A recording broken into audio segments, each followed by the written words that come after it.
Hi, I'm Sandy Duncan, intuitive medium and host of Behind the Scenes with the Rescue Mediums. For anyone unfamiliar, Rescue Mediums was a hit television show that was filmed from 2006 to 2011 and can still be seen in many countries around the world and on veryparanormal.com and on YouTube. Mediums would visit people's homes that were disturbed by spirits and rescue them into the light. Please help me welcome 4 people who made this groundbreaking series possible. Edna Dargie, Director of Research. Michael Lamport, Producer, Writer, Narrator, Actor. Jackie Dennison, Rescue Medium, International Clairvoyant Medium and Psychic Artist. And Alison Wynne-Ryder, Rescue Medium, International Medium, and author of the fantastic book, The Quirky Medium, The Extraordinary Life of an Unlikely Clairvoyant. Welcome, everybody. Hi, welcome, and welcome to Edna's cat. Yes. Yeah. The energy, Edna. Oh, bless. Oh, he's gone. Okay. Gorgeous. That's cute. So we've been really enjoying dissecting your show and seeing how all the moving parts came together to create something that I can only refer to as a groundbreaking series. So today we're going to continue with that. Correct? Yes. Yes. Awesome. Okay. Yeah. And the focus today, for anyone keeping up with their own song sheet, is episode 57, Clarington. And I'll just give everybody a brief rundown. Try to see this. It involved 2 people, Laura and Sheralyn. A dark male energy focused on Cher. Cher would fight with spirits in her sleep. Someone or something sitting on the bed. Cher kept seeing these people. They were just dark figures. They'd come up through the bottom of my bed there and touch me, pinch me, grab me. I'm really worried about her. They sit on top of her and they poke her and attack her. I'll be asleep and I'm fighting. I'm just going crazy. Spirit was looking for his family and was reunited with his children. Cher walked the spirit through to the light with help from Alison and Jackie. Daniel Lambie was from Scotland and he was the male spirit. He had a wife and 2 daughters. Those 3 actually drowned and Daniel was killed in the war in 1917. So if you could share your thoughts on that episode, that'd be great. I think Alison, in the premonitions, didn't you have a drowning in the premonitions with this one? And then you felt it when we were walking around the property as well, didn't you? Yeah, definitely. Vision of something or someone floating on the top of water.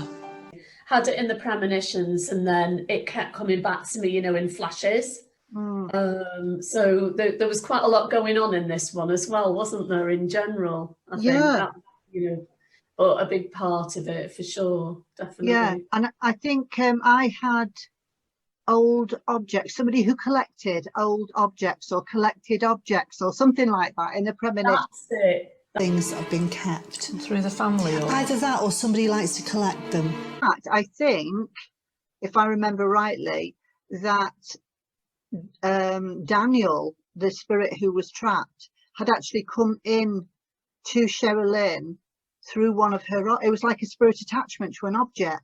It was. And it just followed her light. Yeah, that's right, exactly. Yeah. So, you know, she's so spiritual, so psychic, she's amazing. Objects, old objects, as though somebody would collect something.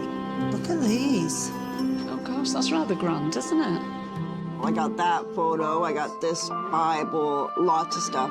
He came to you, Cher, because you're shining this massive light out. The rescue mediums believe that the spirit of Daniel Lambie may have been brought in through one of Cher's antique collections. Attached to one of her objects, he knew Cher was a portal to reach out to for help. Wow. Do you remember that photograph?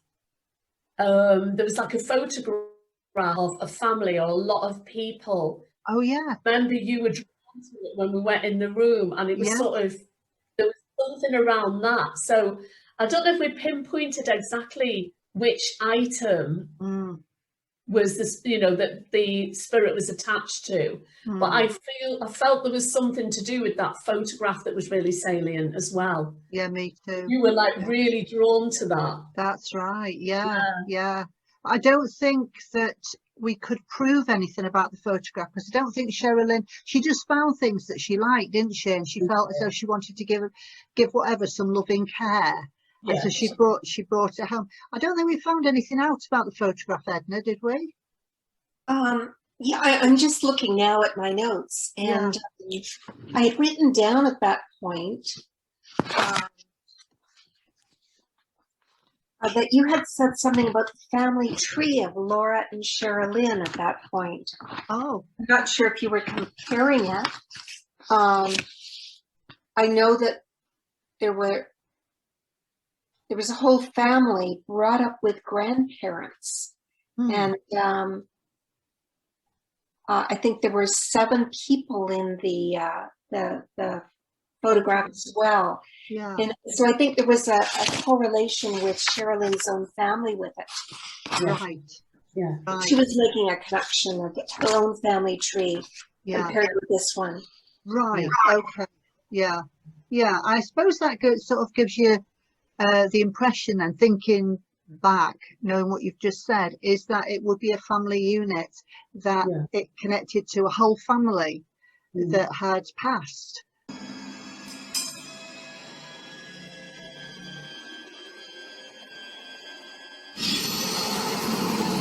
Seem to have a lot of soldiers in our episodes for some reason, but I got an image of him being shot. I think I kept getting it 1917.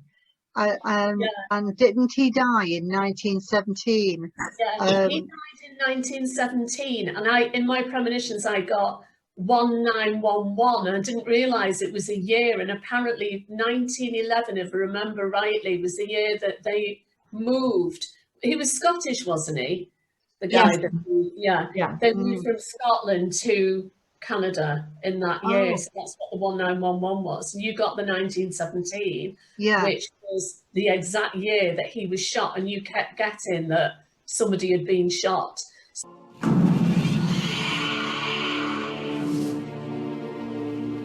There's a man that's walking forward. He's picking up a newspaper.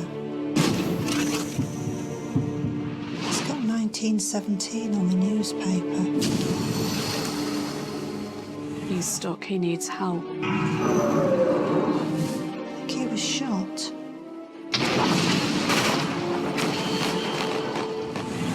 This is war. I hear something. I thought I could hear a man crying. Yeah. So we were all piecing clues together, weren't we? But obviously at that point we don't understand what any of them are. No, exactly. We don't understand the story. That's what I mean. The full story does the research, of course. Yeah, I think that's very true. And what still amazes me to this day, and as we move forward, is how wonderful the homeowners are, or business owners, to let us in to those, and unpeeling the onion of their lives, because I mean, who does that? If anybody tried to unpeel the onion of my life, I'd probably be in prison. Well, I'm not sure if you remember, but there were actually 2 rescues, and only one of them was selected by the editors for the show. There was a lady, wasn't there, as well? Wasn't there a lady? No, it was a man in the War of 1812.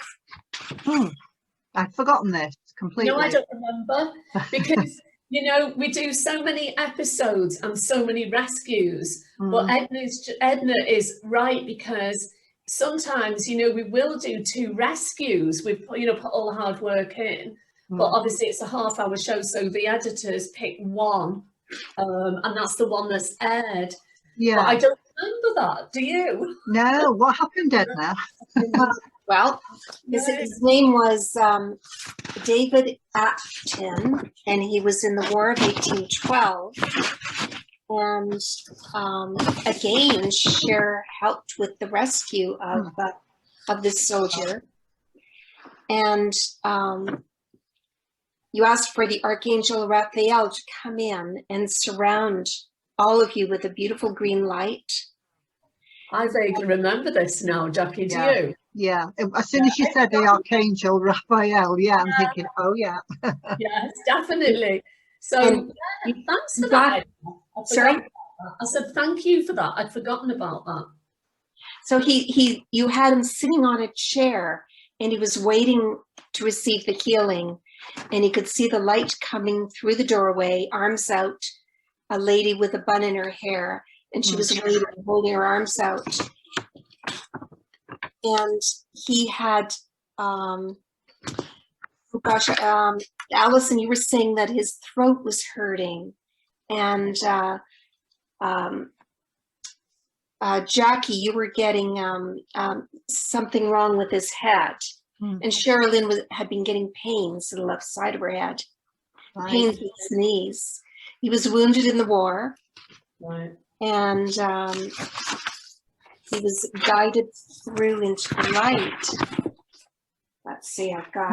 We've rescued a few from the 1812 war, haven't we? We've, I think, oh gosh, what was the one with Mum and Dad and the little girl, Native American Indian, come to help us. He was the grandfather, I think, of David, the homeowner, because they were Mohawk. They were from the Mohawk tribe.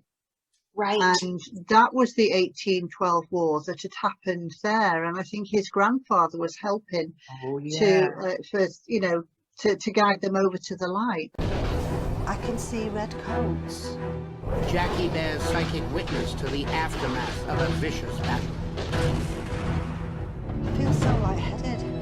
I'm losing blood. He knows he's going to die.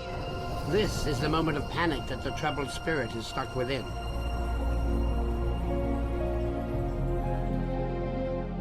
Suddenly, the grandfather spirit appears. You know Grandad's here. Yes, I felt a protective energy. As the grandfather spirit offers help, the former enemies become friends. The rescue begins. I know he made, which was rather lovely, he made both Alison and I, those little, do you remember Alison? Those little I was going to mention it, because I was going to say, that was David, wasn't it, that made us little herbal bags. Yeah, he got the,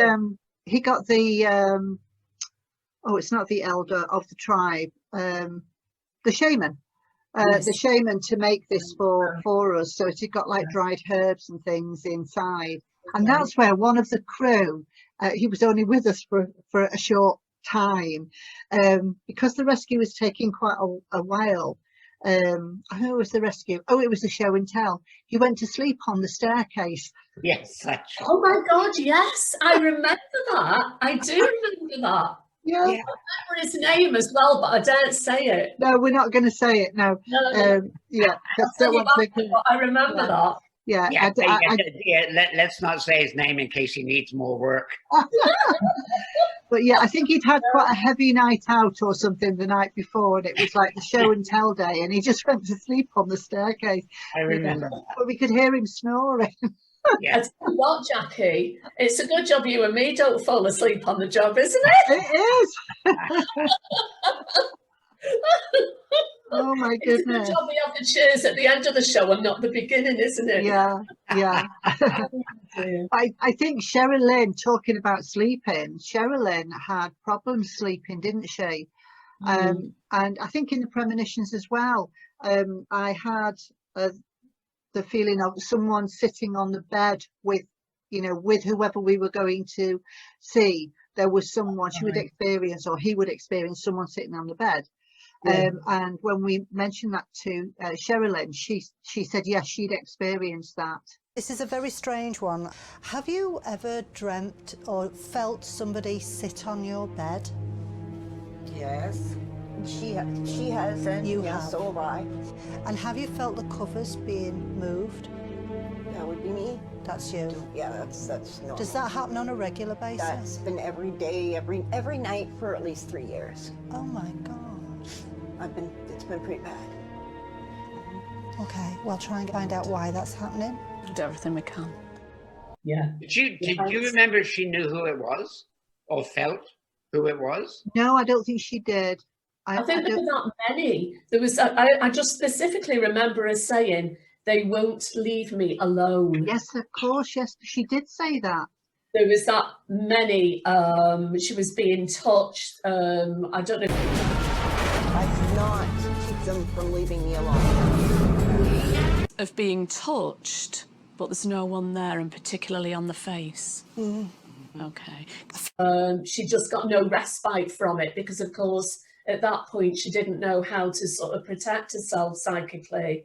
And that's what, you know, we were helping her with, weren't we? Yeah, I think that's one of the few rescues that we've done where we actually got the homeowner involved in the rescue to help us with the rescue, because she's so psychic. And she needed to know that she was we needed to know that she was going to be okay. Once we'd, you know, left her, that if she ever encountered anything like that again, she'd be able to deal with it without, you know, so she was in control rather than her gift being in control of her, which is what was happening. Yeah, absolutely. And she did amazingly well.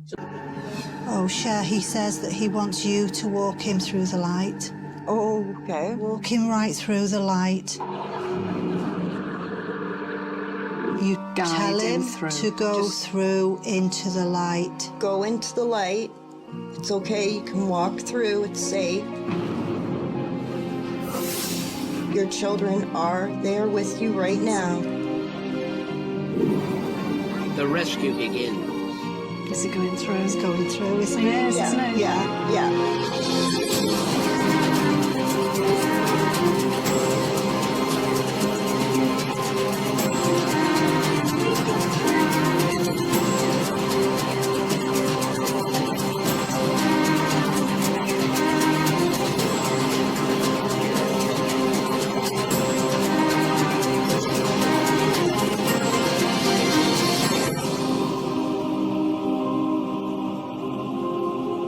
You've just sent him through to the light. Oh, I'm like, oh, keep doing it to you. Oh. Wow, this is like amazing. You did so well. Oh, I love you girls. As a viewer, when you would get the homeowners involved, which wasn't very often, so I imagine, you know, with the gifted people, that kind of thing, or the more sensitively aware, you know, we're in on the rescues. Sheralyn was phenomenal. You know, as a viewer, everyone's just pulling for her, like, come on, you know, you can do this. And we had such empathy for the story because not just Laura, but Sheralyn in particular really pulled our heartstrings into that episode. And you know, when she was able to help and the rescue happened, I just remember sobbing. It was so heartfelt and such a touching moment to bring the truth of what was going on right into our screens. She did just a beautiful job, like Alison said. Yeah.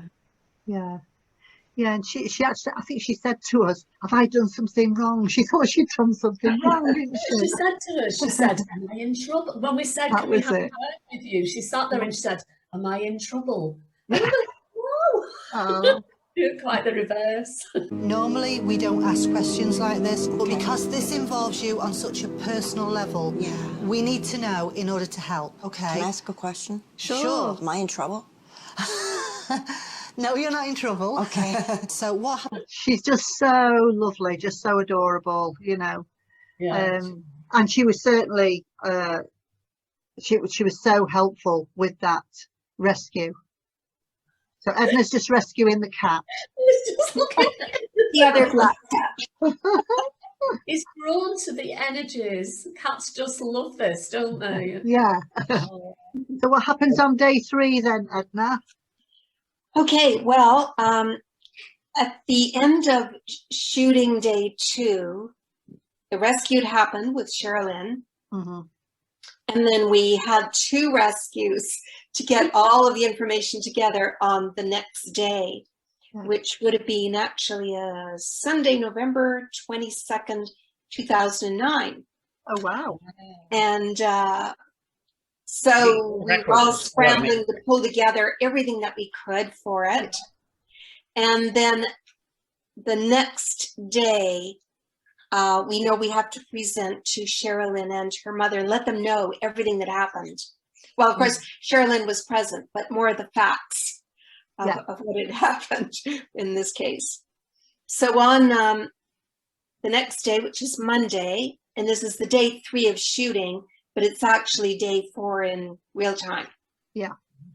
At 11:30 in the morning, the crew arrived on the set just to shoot the ghost cam. And we got there at 3 o'clock this time. We had a little extra time to pull things together, which was good.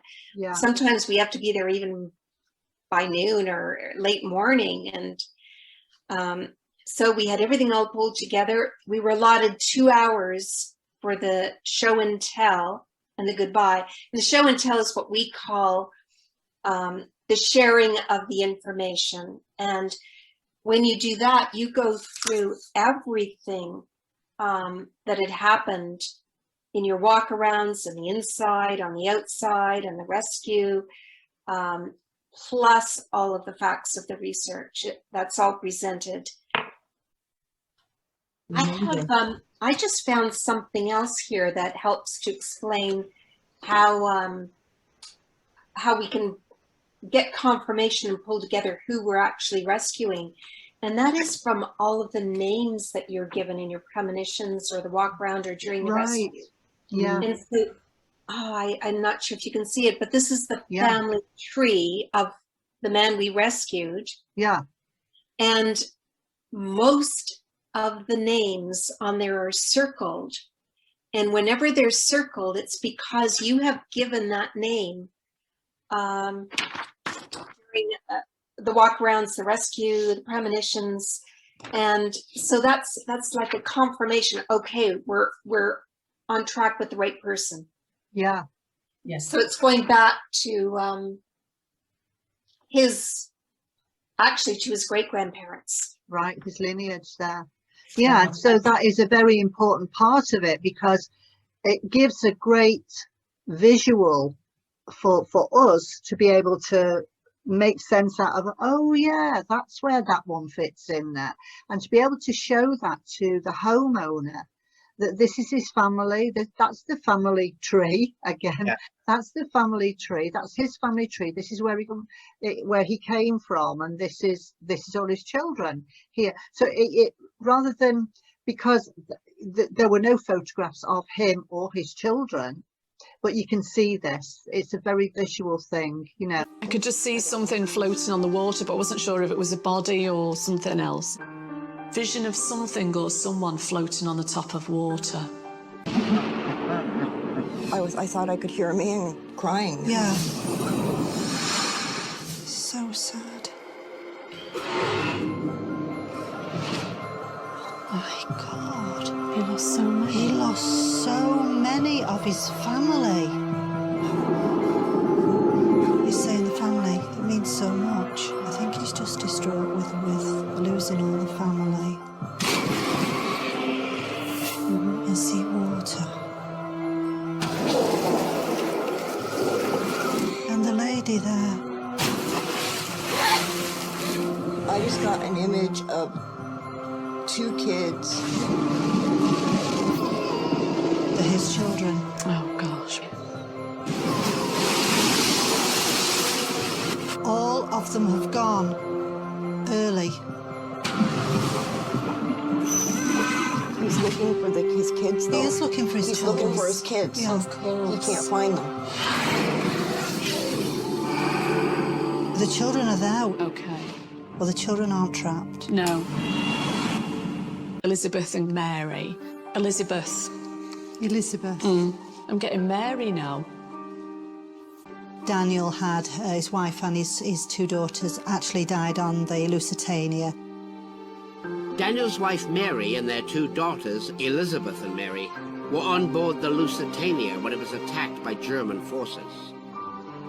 All three drowned in the frigid waters of the North Atlantic.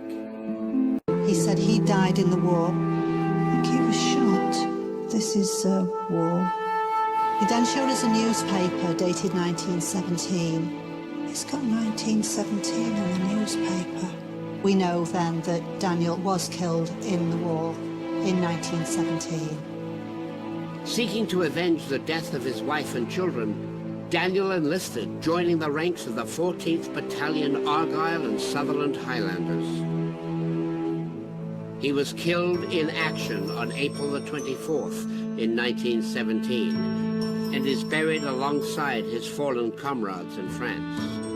You're absolutely right, Jackie. And I mean, as you know, I've known Edna for years, and thank God that she's on board because of her acuity. Wow, that's a word I haven't used in a while. Her acuity at research and finding stuff out. It's astounding, and it really helps the show so much. Yeah.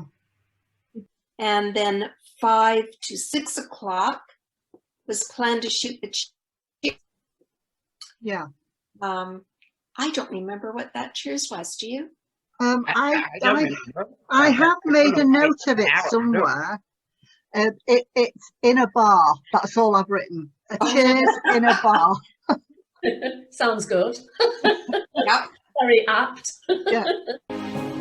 Leaving just one more Clarington haunt to explore. I think I remember the arrival. Wasn't this one where we were in a fast car? Oh, yes. We were in a car, and then when you pulled up outside the house, sort of reversed and sort of nearly enough bumped up the curb, and we went, woo! It was funny. It was a fun one, that, wasn't it? Yeah. Sort of to be driving.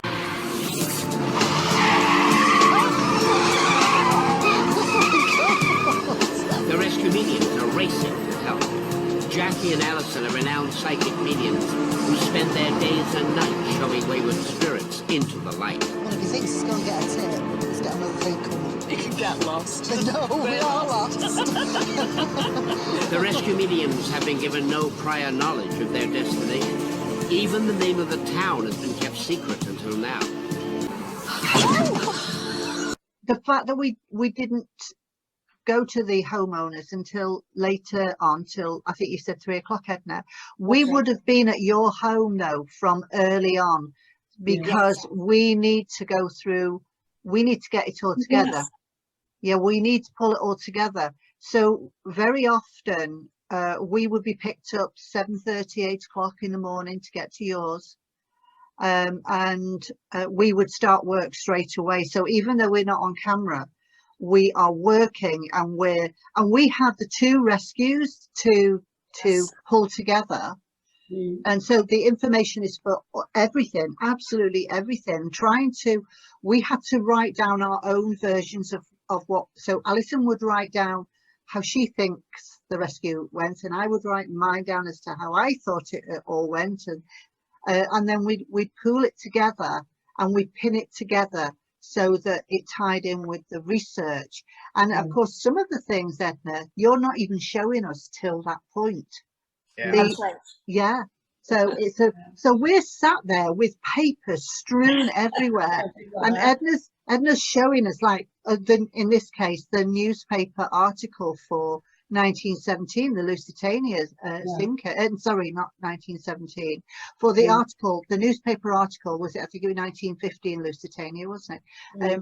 But the newspaper article for the Lusitania, and then the article for 1917 when he died, and when you're showing us these things, Edna, we're sort of going, oh my God, yes, that fits. Oh yes, that makes a lot of sense. Yeah. You know, so there's still things that we don't know from you until that point when we are piecing it all together. And that's what I think is really good about the show, from a producer standpoint, is that people have often asked me, so does Edna, your head researcher, does she tell Jackie and Alison about what she's found out? And I always say, no, she hasn't. And you just confirmed it now. Yeah. And that's what's, I find it myself amazing. Yeah. Because what we were really confused, and I just remember this, we were thinking, well, because that's what I got, and I remember now, like bodies floating on water, that was it, so denoted a possible drowning. Yeah. But it's only when we see the research that Edna's brought forward that it was his family that died, wasn't it? His wife and 2 children. Yeah. And he died in the war a couple of years later. That's right, isn't it? Yeah, I think that he had, because he was so distraught over the loss of his entire family. That's why the family tree picture, I think, was important. That's it. He was so distraught over that he signed up, and he was there First World War, and he died in Flanders. Oh, look at that. Yeah. Oh my gosh. Lusitania is, that's right, by German forces. It was torpedoed by German forces. Yeah, they died. His wife and 2 children died on board that ship. You know, it's heartbreaking. And I remember Cher being upset, even though there'd been that much activity in the home, you know, and obviously his spirit was there. But when she heard the story, she was upset for him because of what he went through. I think that's another amazing part of Rescue Mediums, the series, in that not only do you guys help spirit into the light, but psychologically, I think you help the people that are left on this corporeal plane, because, you know, I mean, you talk to them about stuff, and I think you ease their minds. And I think that that's another amazing thing about the show. Can I just ask a question about when you were pulling that together, the information, at the point where we did the rescue, we did not know, obviously, that his wife and children had died on the Lusitania. We had no idea, other than Alison's premonitions and the feeling that while we were there, that they had all died in some way, and bodies floating on water. And then the image of him being shot. How did you actually bring that together as a researcher? Good question. Good question. I'm just flipping through some pages here just to see what that couldn't have been anything that you had looked into previously, because they weren't connected to the home or the land. And you would have done the search on the land first and looked at the properties. That's right. Like that. And this had nothing to do with that, so you had to bring it together like that. Yes, I noticed that one of the things I pulled together was a manifest of passengers, 1911. Now, and this was the family was actually traveling on a different ship at that point. So I think I'd started with the names, and I was just looking for all the evidence I could find. I have the marriage of our man and his wife. Of course, her name was Mary Doherty. And they were married in 1905. So as soon as I can get one little bit of information, then it kind of snowballs. Yeah. So in this case, it would have been, the dates were very important. So Alison had 1911, 1911 in her premonitions, and So that would have really been a good starting point. And the 1917, which was when he died in the war, right. and then putting that together, like with the water aspect, it's like, because I think probably with when you found them on board the ship, not the Lusitania, but the one when they came over in 1911, you know, possibilities, did that ship sink? Did that, you know, is that what happened? So you must have, your mind must have been crammed full of all sorts for that, trying to piece it together. Right, We got daughters' names as well. His two daughters' names. That's we got right. Elizabeth and Mary. Elizabeth and Mary. Elizabeth. Elizabeth. I'm getting Mary now. So there was like, there must have been, you know, obviously we were given a lot of information, but God, Edna, I don't know how on earth you put it together, because there was bits of information everywhere that you had to bring together to tell the story. Wow. And we just sit there, Sandy. We just sit there when Edna is presenting us with this information at her home before we film in the afternoon, and we're going, like that. And she never fails to amaze us how she brings it together. It's just awesome. And then she sort of walks around, she's going, because she's so pleased and relieved, I would imagine, Edna, that it all makes sense. So could you describe, so you've been to Edna's, it's all pulled together. It's going to be 3 o'clock. You're on your way. What's the level of excitement for everybody when you walk in that door and you're going to be sharing this news with the homeowner? How do you put that into words, Jackie? You do have a bit of a euphoric feeling as you see what Edna's pulled together and what we're going to present, because obviously at that point we just know, and especially with Cher and Laura, we just knew that they'd be so in awe and excited about the information we provided and how much it would all sort of slot into place. Time now where we can share information with each other. So you ready then? Yes. There we go. Yeah, I can imagine. As a homeowner, I would suspect they're on pins and needles until you get there. And then from your end, you're all excited because you've got a story to tell. Yeah. And then the homeowners listen to the story, and it either rectifies something that they're worried about. That's exactly what it does. It confirms their suspicions and their feelings about what's going on in their house. Yeah. And they can make sense out of it, can't they then? You know, especially if they've had feelings themselves, physical feelings, which Sheralyn had. Yeah. She'd had a lot of, she'd felt things. She like Edna was saying, like with the head, she felt something on the side of the head. She was having headaches and things like that. And it's difficult to determine what is imagination, what is communication, or what is a physical aspect. So I think for something like that gives you clarification that, I'm not mad. It is actually happening. It is real. Just because other people can't see it doesn't mean to say it's not there. It actually is there, and it is very real, and it's something that is tangible. I remember her saying, I think I'm going mad.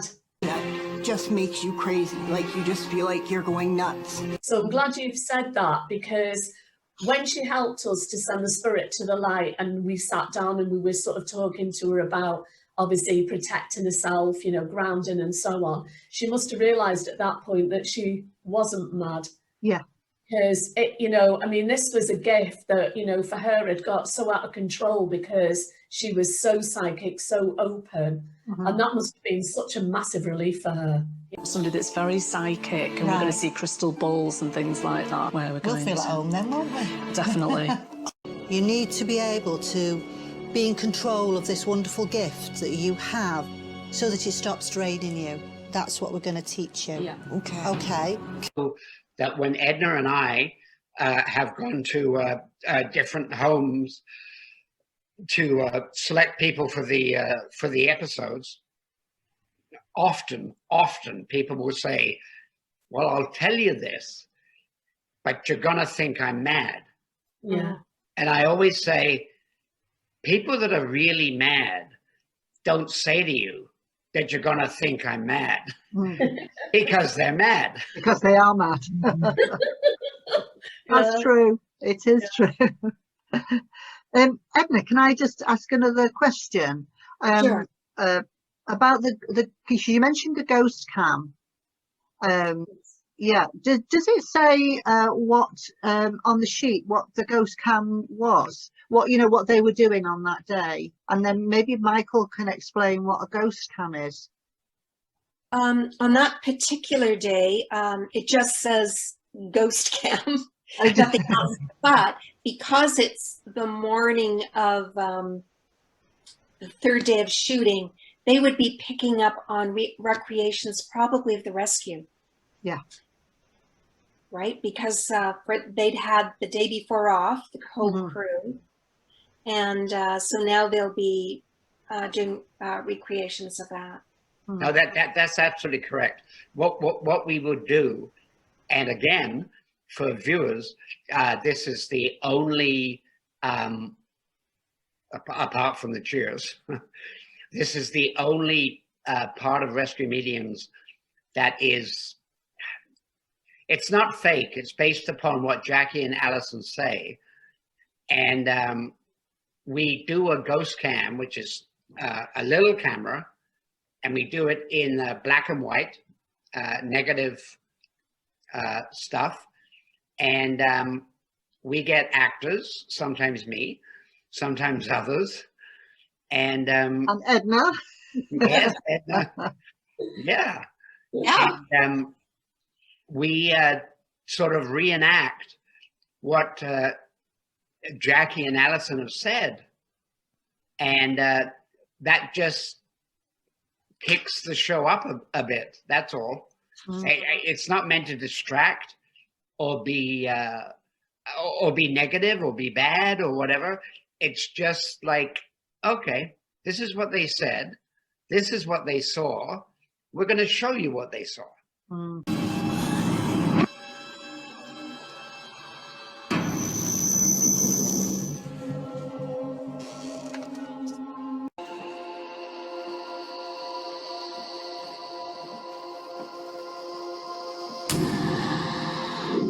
What are you getting? There's a lady in here. As if she would have just... Because she's not well, or she's fallen, or I'm not sure yet. I've got pains in my head.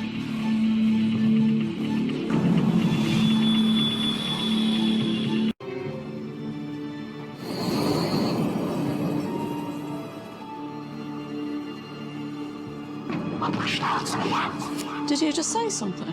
No. You did? No. No, I didn't say anything. I see water. And the lady there. It's got an image of two kids.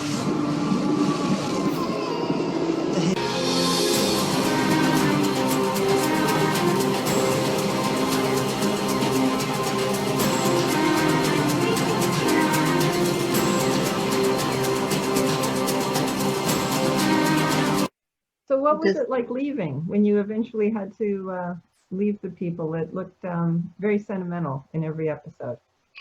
It is though, isn't it, Alison? Because you really become involved with them because you're in their home and you're in their energy. So you're not just in the energy of the spirit you're helping, but you're in their energy. And so the whole crew, everybody becomes attached almost to the homeowner in that time that we're there. And it can be really like, oh, I don't want to say goodbye. We keep in touch. I mean, thankfully we do keep in touch with quite a lot of our homeowners, which is rather nice. but yeah, you don't want to leave, you know. No, So it is as you see it, isn't it, Alison? Yeah, definitely. I mean, we've sort of seen it from the very beginning when we first, share our premonitions with them when they're not allowed to say anything other than nod or go yes. And we've seen them there, and you can see the anxiousness on the faces, and just by some of the darker premonitions that we get where they're going, and they're looking at each other, and you can see them tearing up, and you're just thinking, oh my God, this family have been through hell, and this is even before we've done a walk around, and obviously we're only going by our premonitions and psychic drawings and what else we pick up. And then at the end, when Edna's brought all the research together and we're presenting it at the show and tell, you can literally see, can't you, the faces lift, you can feel the energy lift around them, and that sense of relief must be phenomenal. I mean, they must go through so many bottles of wine or whatever as a big cheers, as a big joking. Feelings of being touched, but there's no one there, and particularly on the face. Okay. Feeling as if being watched. Yeah. Yes. Had to include you in what we were doing because obviously all the activity was around you, Cher. There's somebody here that has been brought in by her. It got to the point where I could not keep them from leaving me alone. Collecting old objects. Old objects as though somebody would collect something. Look at these. Oh gosh, that's rather grand, isn't it? I got that photo, I got this Bible, lots of stuff. He came to you, Cher, because you're shining this massive light out. The rescue mediums believed that the spirit of Daniel Lambie may have been brought in through one of Cher's antique collections. Attached to one of her objects, he knew Cher was a portal to reach out to for help. Wow. Oh, amazing. It was a very emotional rescue, really. His children and wife were in spirit and were waiting for him, but he couldn't see them. At that point, we started to walk him through, all three of us together. They're spirits, and that's what we are. Yes. We're going to leave these bodies one day, too. I mean, I don't see them different from us. No, they're not. You're a fabulous psychic, and you need to get in control of the gift that you've got. You've got a great future ahead of you. And you know what? You give from your heart, doesn't she? Just so yes. give from your heart. It's like love. It's just about love. Well, that's great. There we are. Thank you very much. Very cool.